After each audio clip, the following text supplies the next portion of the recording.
बात बहुत पुरानी है। एक बार एक सम्राट सन्यासी बन गया। यह घटना जापान की है। उस सन्यासी का नाम गुडो था और वो हमेशा ही अकेले ही यात्रा किया करते थे। एक बार अपनी यात्रा के दौरान वो ताकेनाका नाम के गांव से गुजरे।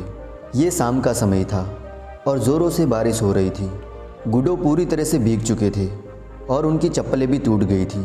तो उन्होंने वहीं पास की एक छोटी सी दुकान से अपने लिए चप्पलें ली और जिस महिला ने उसे चप्पलें दी उसने देखा कि गुडो पूरी तरह से भीग चुके थे।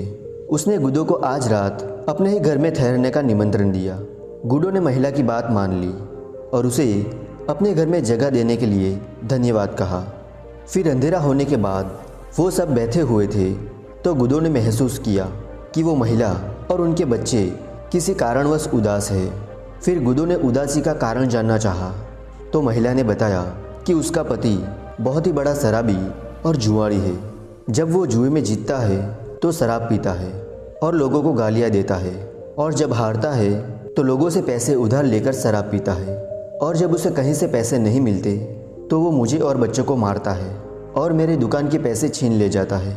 और वो कभी कभी तो इतनी पीता है कि कई दिनों तक घर ही वापस नहीं आता। मुझे समझ ही नहीं आता कि मैं क्या करूं। गुडो ने महिला की पूरी बात ध्यान से सुनी और फिर कहा कि तुम परेशान मत हो और मैं देखता हूँ। फ़िलहाल तुम ये पैसे लो, बदले में मुझे कुछ शराब और खाने के लिए दो। महिला ने पास की ही दुकान से कुछ शराब और खाने के लिए मछली लाई और मास्टर गुडो के सामने रख दी। फिर गुडो ने कहा कि अब तुम जाओ और आराम से सो जाओ क्योंकि अब मुझे ध्यान करना है। फिर गुडो गहरे ध्यान में चले गए। जब आधी रात हुई तो उस महिला का पति घर आया तो वो गहरे नशे में था। उसने चिल्लाकर पत्नी से खाना मांगा तो गुडो ने कहा कि मैंने तुम्हारे लिए मछली और शराब रखी है। मैं बारिश में पूरी तरह से भीग गया था तो तुम्हारी पत्नी ने मुझे रात ठहरने के लिए जगह दी है। मैंने पैसे से मछली और शराब खरीदी है। अगर तुम चाहो तो ले सकते हो। ये सुनकर वो बहुत ही खुश हुआ। फिर उसने मछली खाई और पूरी शराब पी और वहीं फर्श पर लेट गया। जब वो जागा तो सब कुछ भूल चुका था। उसने देखा कि उसके सामने एक इंसान गहरे ध्यान में बैठा हुआ है जिसके चेहरे पर अद्भुत तेज और अनंत शांति थी। पहले तो वो खुद बैठा हुआ उन्हें कुछ देर तक निहारता रहा, फिर बोला कि कौन है आप। फिर जिन मास्टर गुडो ने अपनी आंखें खोली लेकिन वो कुछ भी नहीं बोले।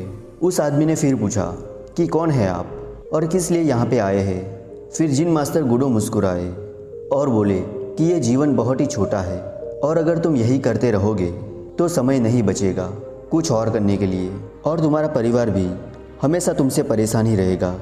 जिन मास्टर के शब्दों में जैसे कि कोई जादू था और उसे बोध हुआ कि वो इंसान किसी गहरी नींद से जाग गया हो। उसने कहा ठीक है और मुझे कुछ देर अपने साथ ले चलो। फिर गुडो ने कहा कि जैसा तुम चाहो। फिर वो दोनों मिल तक चले और गुडो ने कहा अब तुम वापस लौट जाओ। फिर उस आदमी ने कहा बस थोड़ी दूर और। 5 मील चलने के बाद गुडो ने फिर कहा कि अब तुम लौट जाओ। फिर उस आदमी ने कहा कि नहीं कुछ दूर और। फिर वापस 10 मील और चलने के बाद गुडो ने कहा कि अब तुम बिल्कुल लौट सकते हो। फिर उस आदमी ने हाथ जोड़ लिए और कहा कि नहीं, अब मैं पूरी ज़िंदगी आपके साथ चलूँगा। और जापान में ऐसा कहा जाता है कि वो आदमी दोबारा कभी वापस नहीं लौटा। उसका नाम हुनान था। इसका मतलब है कि वो इंसान कभी वापस नहीं लौटता। जिन मास्टर रिजई ने कहा था तुम भी उसे एक बार हृदयपूर्वक पुकारना और जब तुम्हारे प्राण ही प्रार्थना बन जाएंगे तब तुम्हें बोध होगा। तब मैं तुमसे कही देता हूँ कि तुम भी वापस नहीं लौट पाओगे। उसकी ऊर्जा अनंत थी, वह तुम्हें अपनी ओर खींच ही लेगा। तो इस कहानी का बोध ये है कि हम जिस किसी भी दिशा में आगे बढ़ते हैं तो बढ़ते ही चले जाते हैं और लौटना वापस मुश्किल हो जाता है। और ये आपको तय करना है कि आपको अच्छे विचारों के रास्ते पे चलना है या फिर बुरे विचारों के रास्ते पे चलना है। तो दोस्तों, आपको भी ये कहानी अच्छी लगी हो तो वीडियो को लाइक और चैनल को सब्सक्राइब करना बिल्कुल नहीं भूलिएगा।